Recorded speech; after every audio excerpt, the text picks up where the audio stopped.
जय बोलो देवादिदेव 1008 श्री भगवान महावीर स्वामी की जय जय जय। अहिंसा परमो धर्म की जय जय जय। परम पूज आचार्य गुरुवर श्री विद्यासागर जी महाराज की जय जय जय। परम पूज्य महामना मुनिराज प्रमासागर जी महाराज की जय जय जय। हम सबको जीवन मिला है, सभी अपने अपने तरीके से जीवन जीते हैं, लेकिन कोई विरला ही है जो जीवन के सार को प्राप्त कर पाता है। जीवन पाना और जीवन के सार को पाना, इसमें बड़ा अंतर है। जीवन पाना बहुत कठिन नहीं है, लेकिन जीवन का सार पाना बहुत दुर्लभ है। जीवन जीते हैं, हर कोई जीते हैं, जीकर यूं ही जीवन गुजार देते हैं, लेकिन जीवन से उसका रस निचोड़ने की कला कोई बिरला जानता है। 3 तरह के लोग हैं। जैसे एक व्यक्ति है, फूल मिला, फूल को सूंघा और फेंक दिया। दूसरा व्यक्ति है जो फूलों को सूंघता है, उसकी माला गूंथकर कुछ देर तक अपने गले में डाले रहता है।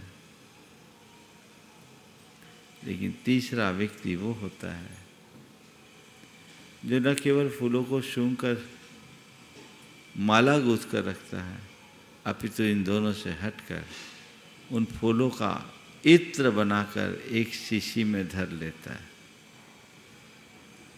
उस इत्र का उपयोग वो चाहे जब, चाहे जहाँ, चाहे जैसे कर सकता है, करता है। संत कहते हैं, बस तुम अपने जीवन को फूल की तरह सूंघ कर फेंको मत,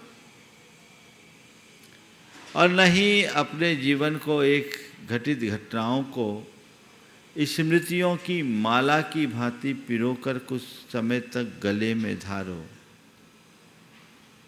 अपितु जीवन का रस निचोड़कर उसके अनुभव को अपनी शीशी में रखो, ताकि उस अनुभव से हमेशा अपने जीवन को महका सको, उसके सौरभ से अपने आप को आनंदित कर सको। धर्म हमें वही मार्ग बताता है। उस मार्ग पर चलकर हम अपने जीवन में वह सब कुछ बड़ी सहजता से हासिल कर सकते हैं जो आज तक प्राप्त नहीं किए। लेकिन मैं देखता हूँ, हम लोग धर्म के विषय में बहुत कुछ सुनते हैं, समझते भी हैं, लेकिन जैसा होना चाहिए वैसा नहीं कर पाते। कितनी बातें हम लोग रोज रोज सुनते हैं कि नहीं, लेकिन सुनने के बाद हम कहाँ हैं? आचार्य कुंद कह रहे, तुम जहां वहां से आगे बढ़ो, रुको मत। रुकने में जड़ता है, बढ़ने में जीवंतता है। जीवन को जड़ता से आक्रांत मत होने दो। जीवन पाए हो तो जीवंत बने रहो। सतत चलो, सतत चलो, सतत चलो, आगे बढ़ो। और आगे कब बढ़ो? जब समझ में आ जाए तब बढ़ो। मेरा अनुभव कहता है कि धर्म को सब मानते हैं। ऐसा कोई नहीं है जो धर्मी हो और धर्म को न मानता हो। धर्म को मानते भी हैं, धारण करने की इच्छा भी रखते हैं, लेकिन बस एक बात सोच रखते हैं कि अभी नहीं, थोड़े दिन बाद अभी नहीं थोड़े दिन बाद, अभी नहीं थोड़े दिन बाद। और ऐसा करते करते व्यक्ति थोड़े दिन बाद, अभी नहीं थोड़े दिन बाद, अभी नहीं थोड़े दिन की बात करता रहता है, उसका वक्त फिर कभी नहीं आ पाता। ये हमारे मन का प्रमाद है। और आचार्य कुंद उसी प्रमाद के निवारण की प्रेरणा देते हुए हमारा मार्गदर्शन करते हैं। और आज बहुत प्रेरक गाथा आप सबके बीच लेकर आया हूं। उत्थरई जान जरवो रोयग्गी जान डहई देह उडिम, इंद्रिय बलम न बियलई ताव तुम पुनः अपहियम। उत्थरई जाओ न जरो, जब तक बुढ़ापा निकट नहीं आ जाता। रोयग्गी जा न डहई देह उडिम, जब तक तुम्हारी शरीर रूपी कुटिया को रोग की अग्नि जला नहीं देती। और इंद्री बलम न बिले बेले, जब तक तुम्हारी इंद्रियों का बल छीन नहीं होता, तो कहते ताओ तुम कुणः अपह्यम, तब तक तुम अपना आत्महित कर लो। जब तक बुढ़ापा निकट नहीं आता, जब तक रोग नहीं आता, और जब तक तुम्हारी इंद्रियां शिथिल नहीं होती, तुम्हारा सत्व कमजोर नहीं होता, तब तक अपने आत्मा के हित का उद्यम कर लो, अन्यथा चारों खाने चित्त हो जाओगे, तुम्हारे हाथ में कुछ भी नहीं रहेगा। बहुत मार्मिक उपदेश है,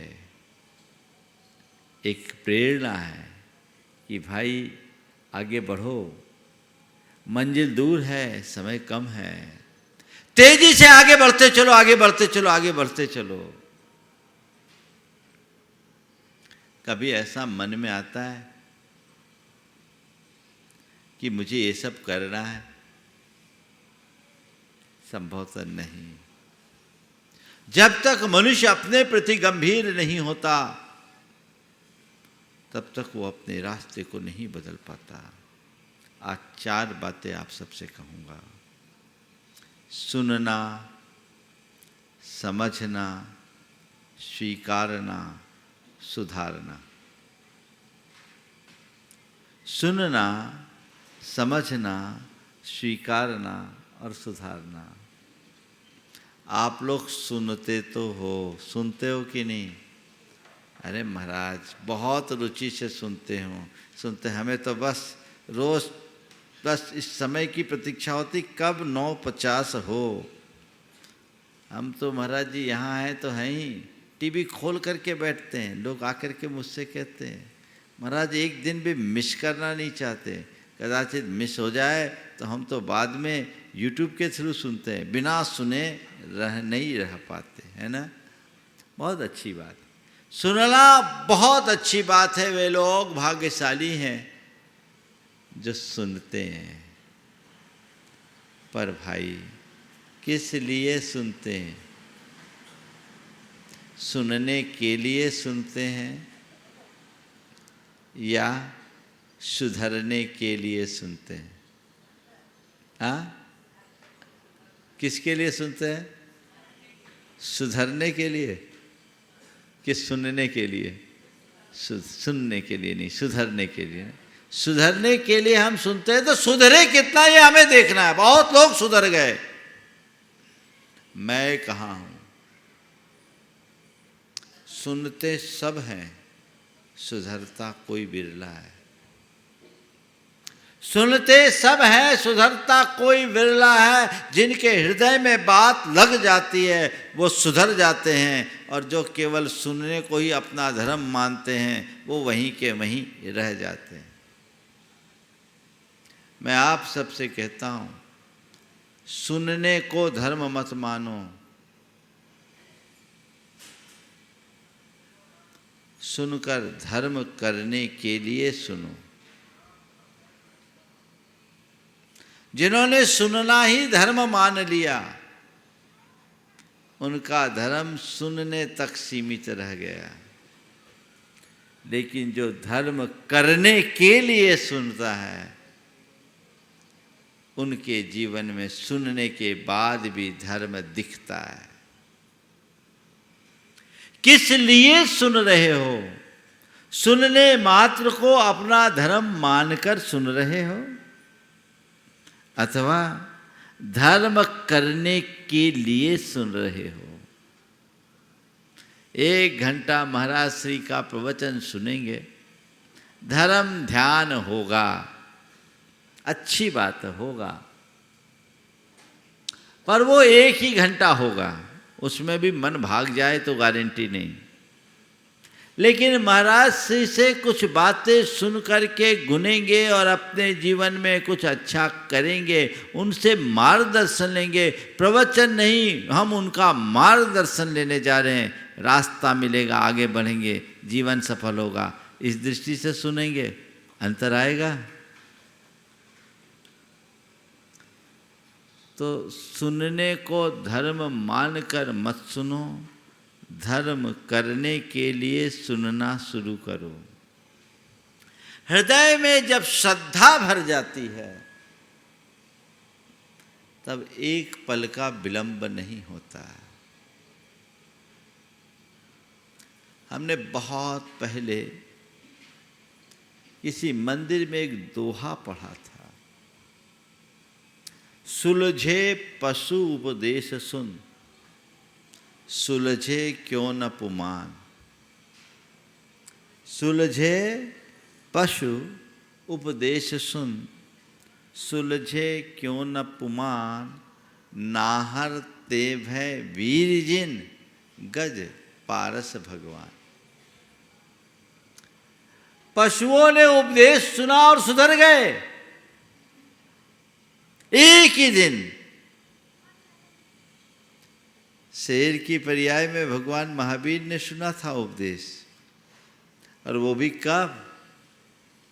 जब अपने तीक्ष्ण पंजों से हिरण का शरीर विदारित कर रहा था, तब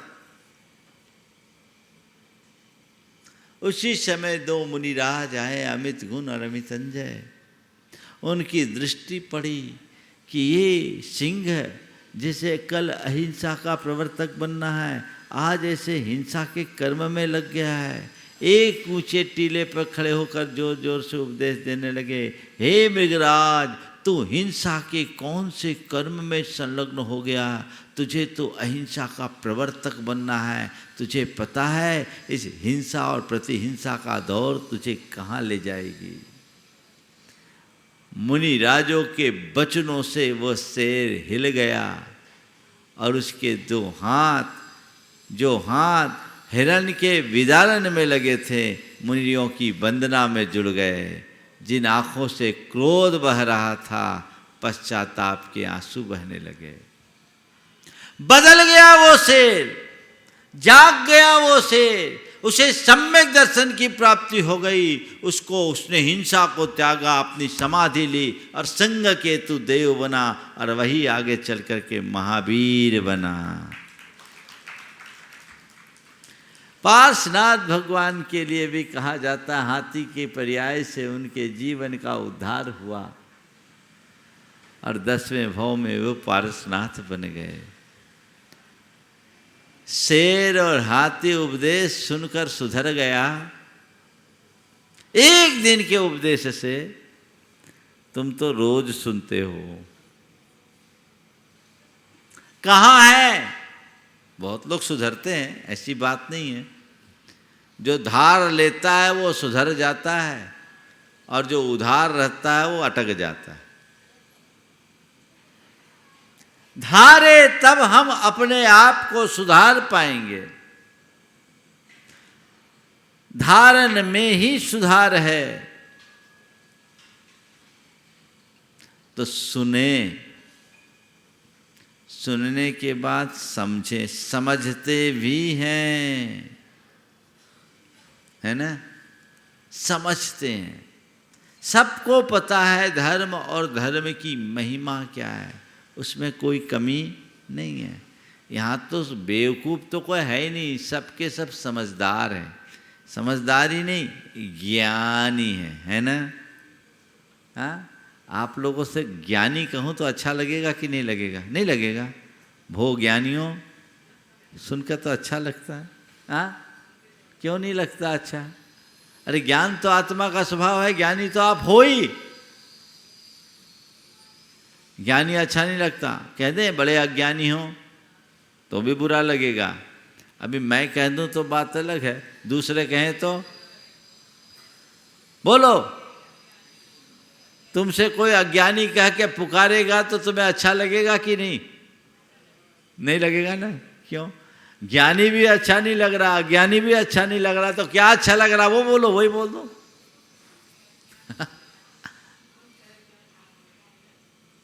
सब समझते हैं,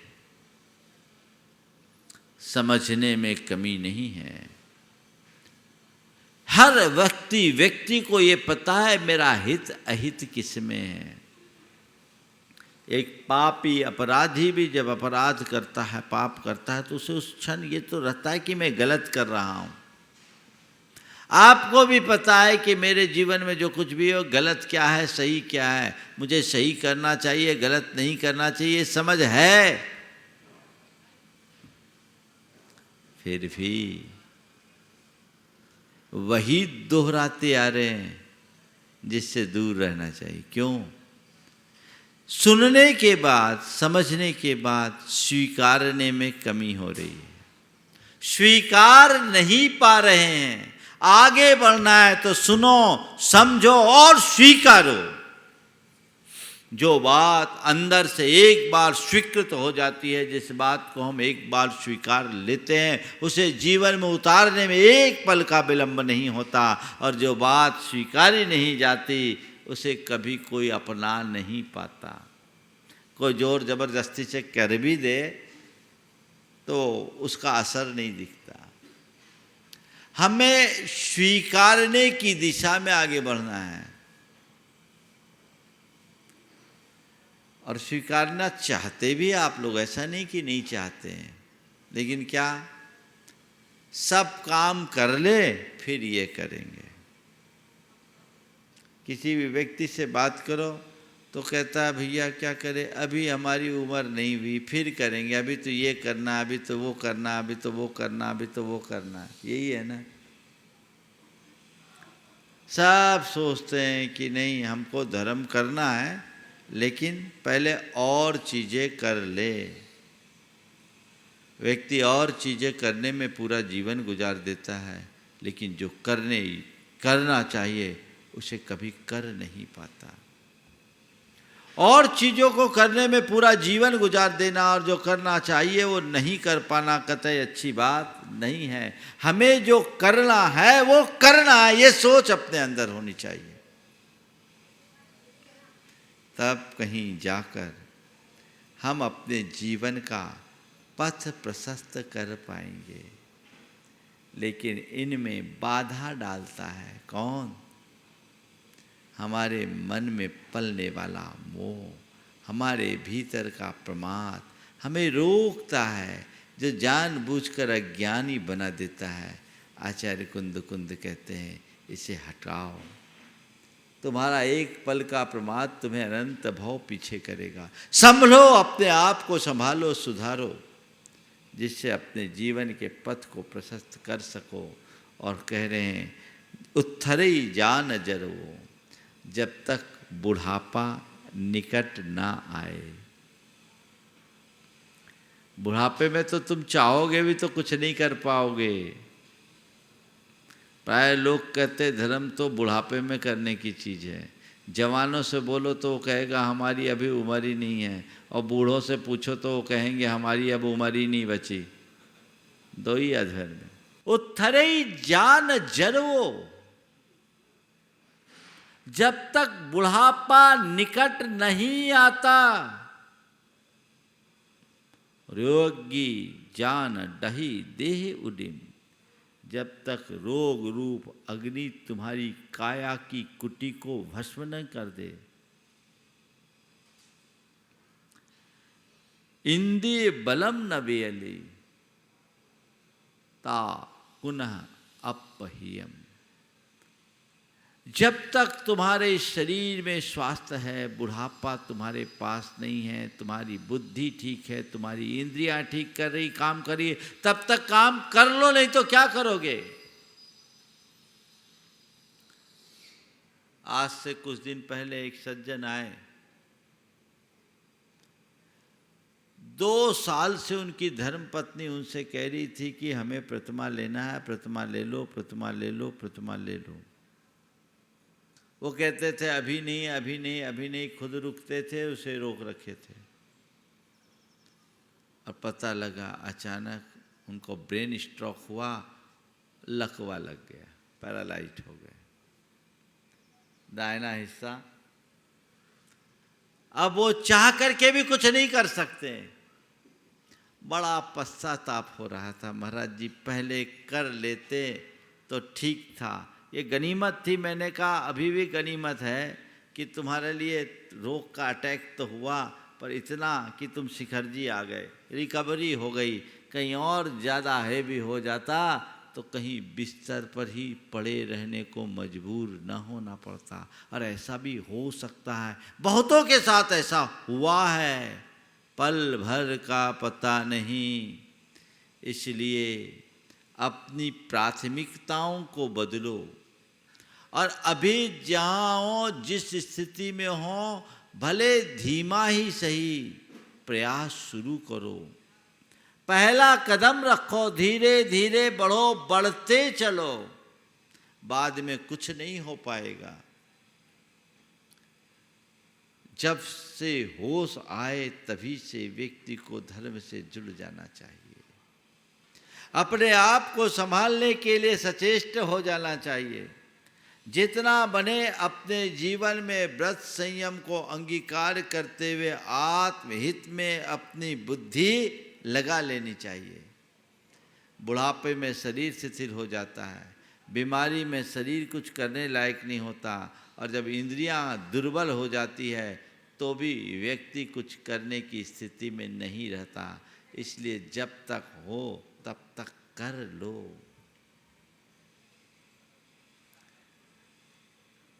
बहुत प्यारी पंक्तियां हैं। जो लो दे है तेरी कान रोगे से न घेरी, जो लो जरा नाही नेरी जासु पराधीन पर है। जो लो देह तेरी कान रोग से न घेरी, जो लो जरा नाही नेरी जासु पराधीन पर है। और जो लो जम नामा बेरी दे न दमामा, जो लो माने कान रामा बुद्धि जाए न बिगाड़ी है। तो लो मित्र मेरे निज कारज संभारी ले रे, तो लो मित्र मेरे निज कारज संभार ले रे। पौरुष थकेंगे फिर पाछे काहे करे है। आग के लगाए जब झोपड़ी जरन लागी, कुआं के खुदाए पाछे कौन काम सरी है। कितना मार्मिक संबोधन है। हे मित्र, जलो देह तेरी कान रोग से न घेरी, जलो जरा नाही नेरी जासु पराधीन परे है। जब तक तुम्हारा शरीर रोगाक्रांत नहीं होता और जब तक तुम्हारे शरीर में बुढ़ापा नहीं आता, बुढ़ापे में तो पराधीन हो जाते हैं ना। कहते अर्ध मृतक सम बूढ़ापनो। क्यों बोलते अर्ध मृतक सम? पता है बूढ़े को अर्ध मृतक क्यों कहते हैं? पंडित जगन मोहन लाल जी ने एक दिन कहा था, बोले महाराज जी बूढ़े को अर्धमृतक क्यों कहते हैं? बोले आप ही बताओ। बोले मुर्दे को 4 उठाते, बुढ़े को 2, इसलिए अर्धमृतक कहते हैं। 2 जन को उठाना पड़ता है। क्या करोगे? जो लो जम नामा मेरी दे न दमामा, जो लो माने कान रामा, बुद्धि जाए न बिगाड़ी है। जब तक मृत्यु का सामना नहीं होता, मृत्यु का नगाड़ा नहीं बजता, जब तक तुम्हारी बुद्धि तुम्हारी बात मानती है,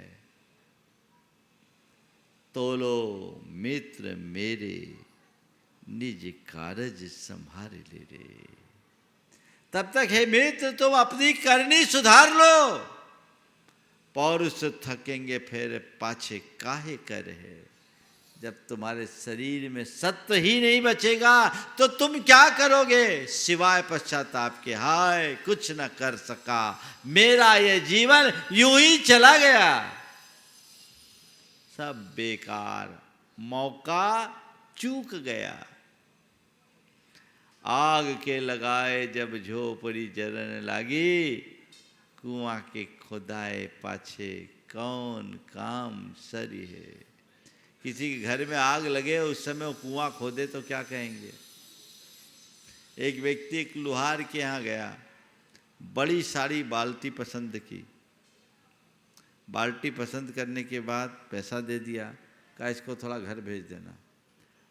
10 कदम गया, लौट के आया, बोला भैया थोड़ा जल्दी भेज देना, मेरे घर में आग लगी है। अब उसको हम क्या कहेंगे? कभी भी हो सकता है। संत कहते आज का काम आज करो, कल पर मत टालो, योजनाएं मत बनाओ। मनुष्य की एक बड़ी दुर्बलता है, वो धर्म के विषय में योजनाएं बनाता रहता, उन पर अमल नहीं कर पाता। सुनिए, समझिए, स्वीकारिए और अपने आप को सुधारिए, तभी जीवन का उद्धार होगा। केवल योजनाएं बनाने से कल्याण नहीं होता, योजनाओं को मूर्त रूप देने वाले का कल्याण होता है। केवल योजना से क्या होगा? और कई लोगों का तो हाल ही ऐसा होता है, 2 मित्र आपस में मिले, बातचीत कर रहे थे और दोनों एक दूसरे की दिनचर्या की चर्चा कर रहे थे।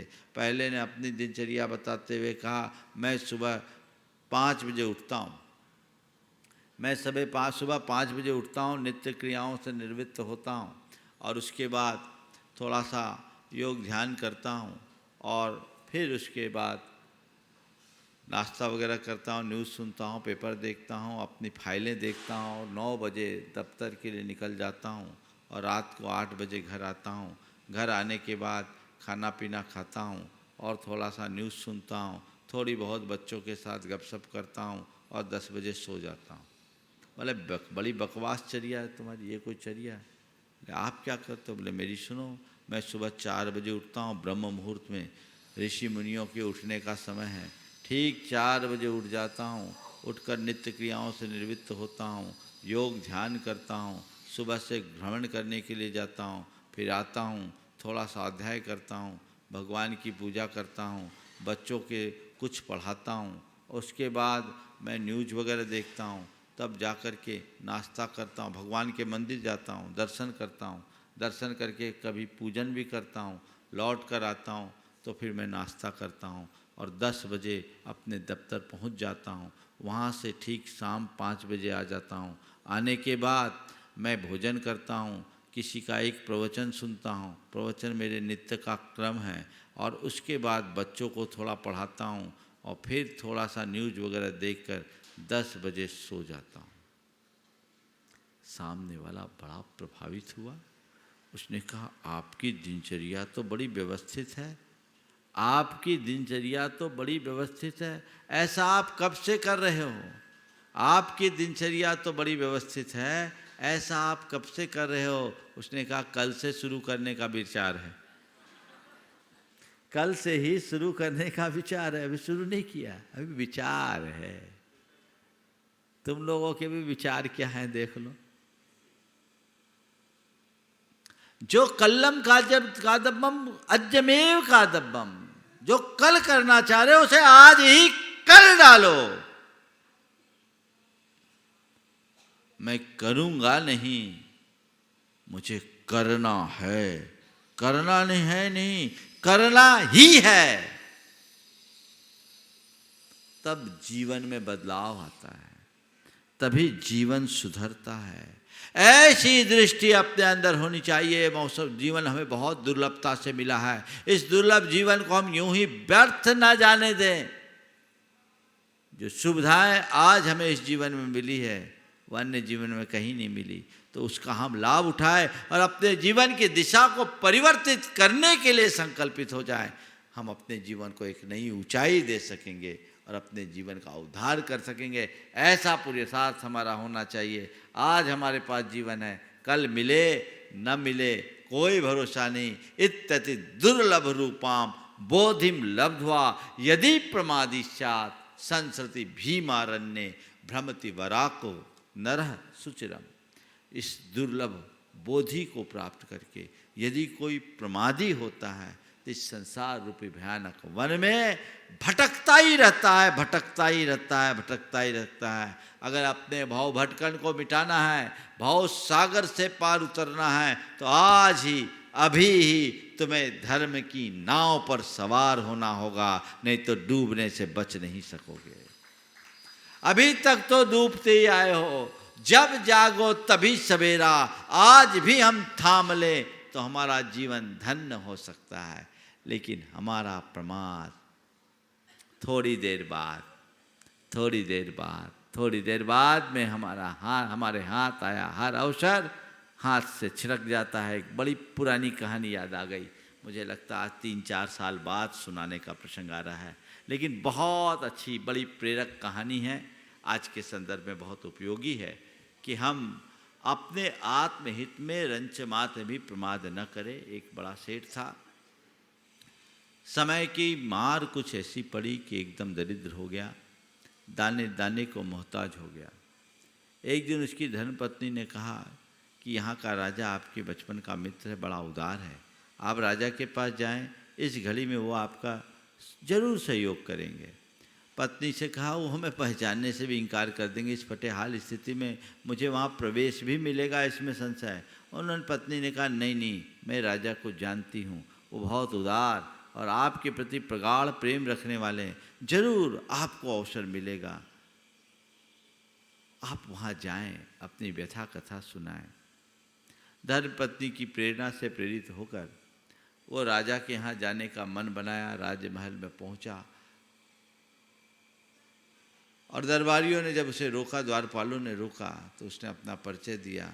लोगों को बड़ा आश्चर्य हुआ, इतना फटेहाल मित्र राजा का मित्र कैसे हो गया। लेकिन उसके चेहरे के तेज को देखकर लोग राजा के पास पहुँचे। राजा ने जैसे ही अपने मित्र का नाम सुना, अपने आसन से उठ करके सीधे आकर उसके गले से लग गया, आया, अपने बाजू के सिंहासन पर बिठाया और उसका वैसा ही सत्कार किया जैसा कभी श्री कृष्ण ने सुदामा का किया था। उसकी दशा को देखा और एक पल में सब समझ लिया। कहा कोई बात नहीं, मेरे राज खजाने में अपार धन है, एक काम करो, मैं तुम्हारे लिए रत्नों का खजाना खोल देता हूँ, इसमें से तुम्हें जितना रत्न चाहिए ले जाना, मैं चाहता हूँ तुम्हारा दारिद्र्य दूर हो जाए। उसे रत्न के खजाने में खोजा गया, कह दिया 3 घंटे का समय तुम्हारे पास है, इस 3 घंटे की अवधि में तुम्हें जितना ले जाना है ले जाओ। वो रत्नों के खजाने में दे घुसा, चारों तरफ रत्न ही रत्न, रत्नों की उस चकाचौंध में उसकी आंखें चुंधिया गई। अरे इतने सारे रत्नों का मैं क्या करूँगा, मेरा जीवन तो बस आज इस रत्न के मैं आया हूँ, एक बार इस कक्ष को निहार तो लूँ, दोबारा यहाँ आना मिला न मिला कौन जानता है। इसी ख्याल से उसने चारों तरफ रत्नों के इस रत्न के कक्ष को निहारा, तो तभी उसे कुछ खिलौने दिखाई पड़े, वो रत्नों के खिलौने थे। उसने सोचा एक ही रत्न मेरे लिए काफ़ी है, पर एक थोड़ी देर खिलौने के साथ खेल तो लूँ, दोबारा यहाँ प्रवेश कहाँ मिलने वाला। वो खिलौनों में के साथ खेलने में ऐसा खोया कि कब समय बीत गया उसे पता ही नहीं रख पाया। खिलौने से खेलने में खो गया, उस कब समय बीत गया इसका पता ही नहीं लग पाया। उसका ध्यान तो तब टूटा जब घंटी बज गई और कहा गया भाई साहब 3 घंटे पूरे हो गए, बाहर आए। बड़ा दुख हुआ, हाय ये रत्न का अवसर खो दिया। बड़ा लज्जित होकर राजा के सामने आया। राजा ने कहा कोई बात नहीं, आज खोया, कल मैं तुम्हें दूसरा चांस देता हूँ, कल तुम सोने के कक्ष में जाओगे और 3 घंटे का समय। गया, मन बनाकर गया कि अब की बार मैं गलती नहीं करूँगा, और जाते ही उसने कुछ स्वर्ण आभूषण उठाए, लेकिन तभी उसे एक घोड़ा बंधा हुआ दिखाई पड़ा। ये वही घोड़ा था जिस पर जवानी में वह राजा के साथ घुड़सवारी करता, आसमान से बातें करता। उसने कहा, अरे मैंने तो सोना इकट्ठा कर लिया, पर 3 घंटे का समय, अभी तो बहुत समय है, क्यों ना थोड़ी देर के लिए इस घोड़े की सवारी का आनंद ले लूं, फिर लौट करके आ जाऊंगा। वो इस विचार से घोड़े पर सवार हुआ, घोड़े की लगाम खींची और घोड़ा आसमान से बातें करने लगा। लेकिन जब लौटा 3 घंटे बीत चुके थे। जब लौटा 3 घंटे बीत गए थे। बड़ी हताशा हुई। राजा के पास बात आई। राजा ने कहा, चलो तीसरा मौका और देता हूँ, कल तुम्हें चांदी के खजाने में भेजूंगा। वो घर से झोले लेके आया बड़े बड़े, और चांदी के ढेर में उसने ढेर सारा भर लिया अपने झोलों में, और झोले में जब भरा और निकलने लगा तो दरवाजे पर उसे एक छल्ला दिखाई पड़ा। उस छल्ले के नीचे लिखा था, मुझे न छेड़े, छेड़े तो सुलझ कर ही जाए। उसने सोचा साधारण सा छल्ला है, क्यों ना थोड़ी देर के लिए इसमें इसे देखूं क्या है। हाथ डाला सो हाथ उलझ गया। अब हाथ उलझा तो वो दूसरे हाथ से उसको सुलझाने में लग गया। अब हाथ ऐसा फंसा कि सुलझे नहीं, थैले एक तरफ, और 3 घंटे बीत गए। अब तो राजा से आंख मिलाने की भी हिम्मत नहीं हुई, सीधे घर आ गया। धर्मपत्नी से कहा, मैं क्या मुँह लेकर जाऊँ। धर्मपत्नी ने कहा, जाइए, 3 मौके आपको राजा ने दिए, एक मौके मेरी ओर से, एक मौका मेरी ओर से देंगे, जाइए। अब की बार राजा ने कहा, ठीक, चौथा और आखिरी मौका मैं तुम्हें देता हूँ, पर इस बार तांबे के खजाने में होगा, और ध्यान रखना समय वही 3 घंटा। अब जब चौथी बार गया तो अब की बार तो 3 बार की गलतियों से बहुत कुछ अनुभव लेकर गया था। अब तांबे के खजाने में जाने का मौका था तो सीमेंट की कुछ बोरियां लेकर के गया, और सीधे जाकर तांबे के ढेर में ऐसे टूट पड़ा जैसे भूखा भोजन पर टूटता है। फटाफट उसने तांबे से बोरियों को भरा, सुआ सूतली से उनका मुंह पैक किया, और इतनी देर में थोड़ी कमर दुखने लगी। वो अपनी कमर सीधी करने के लिए पीछे की ओर झुका तो देखा सामने बिस्तर लगा है। बोला, कितना ख्याल रखता है राजा मेरा, उसे पता था कि मैं थक जाऊंगा, और अभी तो आधा घंटा ही नहीं हुए, 2.5 घंटे, थोड़ी कमर सीधी कर लूँ, इस ख्याल से वो बिस्तर पर सो गया सो खो गया। उसकी नींद आ गई, और उसकी नींद तब टूटी जब 3 घंटे बीत गए थे। मौका उसने हाथ से खो दिया। अब उसके पास कहने कुछने के लिए कुछ भी नहीं था। अब क्या करे क्या कहे। घर आया, अपने भाग पर रोता रह गया। कहानी आप सबको रोचक लगी, पर इसके तथ्य को समझिए। ये कहानी किसी गैर की नहीं, हमारी तुम्हारी सबकी कहानी है। हमें ये जो जीवन मिला है, ये जीवन के 4 अवसर के रूप में मिला है। इसमें सबसे पहला है बचपन, जो रत्नों जैसा कीमती है, जिसे मनुष्य खेल करके बिता देता है। दूसरा है यौवन, वो घोड़ा है जो जवानी का घोड़ा है, जिस जोश में मनुष्य सोने जैसे यौवन को जवानी की जोश में खो देता है। और तीसरा है गृहस्थी, जो हमारी प्रौढ़ावस्था में है। वो जो छल्ला है ना, वो गृहस्थी का छल्ला है। एक बार हाथ घुसता है तो निकालना मुश्किल हो जाता है। काश उसने एक हाथ, पहले तो हाथ डालना ही नहीं था, हाथ डाल भी दिया तो हाथ डले रहता, और दूसरे हाथ से माल बाहर कर लेता तो भी उसका जीवन धन्य हो जाता। मैं आप सबसे कहता हूँ, गृहस्थी के छल्ले में हाथ डालो मत, और हाथ डालो तो एक ही हाथ को डाले रखो, दूसरे हाथ से धर्म करते रहो, जीवन सुरक्षित होगा। और चौथी अवस्था है बुढ़ापे की। चौथी अवस्था है बुढ़ापे की, जो तांबे जैसी है, मूल्य धीरे धीरे घटता है, और अर्धमृतक सम बूढ़ापनो। बुढ़ापे में तो बिस्तर पर ही व्यक्ति को अपना जीवन बिताना पड़ता है। तो ये हमें समझना है। बाल पने में ज्ञान न लयो, तरुण समय तरुणी रत रयो, अर्ध मृतक सम बूढ़ापनो, कैसे रूप लखे आपनों की उक्ति को हम चरितार्थ करें, और जहाँ हैं, जैसे हैं, जिस स्थिति में हैं, वहीं से हम अपना धर्म पुरुषार्थ घटित करने का प्रयास करें, तभी हमारे जीवन का उद्धार होगा। और यही आचार्य कुंद कुंद कह रहे हैं, उत्थरई जाओ न जरवो, रोयग्गी न ढही देह उडिम, इंद्रिय बलम नबीली, ताव पुनः अपहियम। तब तक तुम अपनी आत्मा का हित कर सको। हम सब सुने, समझे, स्वीकारे और जीवन को सुधारे, इसी में सार है। बोलिए परम पूज आचार्य गुरुवर श्री विद्यासागर जी। जय जय जय।